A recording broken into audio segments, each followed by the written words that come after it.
Hi, this video is hair transplant restorations by the FUE method on a black African American man. He's actually from the Caribbean, and he flew all the way from Texas, where he lived right now, and for me to restore his hair. He has actually a very advanced hair loss pattern, a class 4 or 5 hair loss pattern, dating from the front all the way toward the back. However, he only out for the FUE. Then we have two types of surgery to pull the hair out. One's called the FUE and the other is a strip method.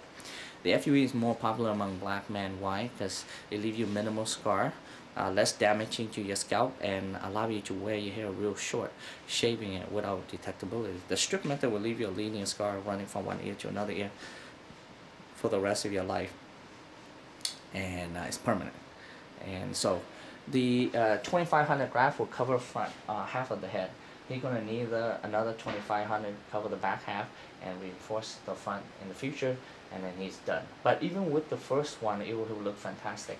Now, there are days I can go beyond 2500 graft on a black African American man. The highest I've ever done, I broke all the world records, 3800 graft.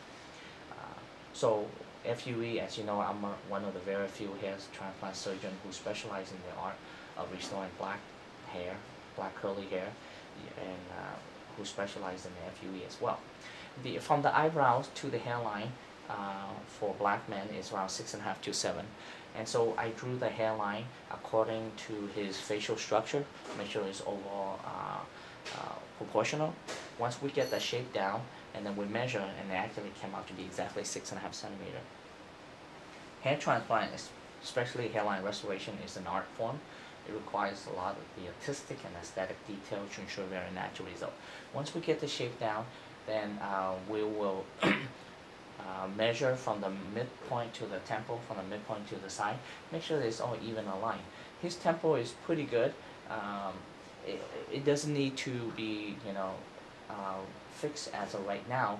Why? Because his hair loss is so advanced and his temple is not all the way further back. So we rather use most of our graft, put it in the front. And in the future, when we fix the back or fill in the front, we can always fix the temple again if that bothers him. And once we get the shape down, we will transplant at a very precise angle.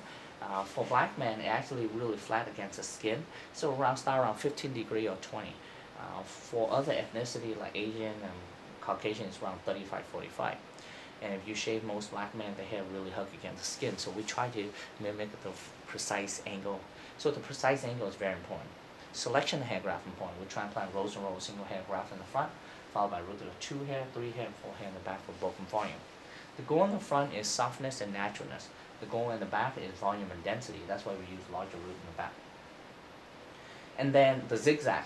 The zigzag for black African men is different because it's smaller in zigzag versus Asian or Caucasian where it has bigger in zigzag.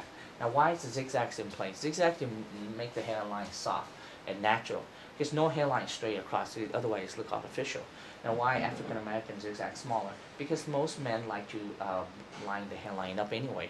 If you do such a big zigzag, then the hairline is too high up. So that's why we do smaller zigzag.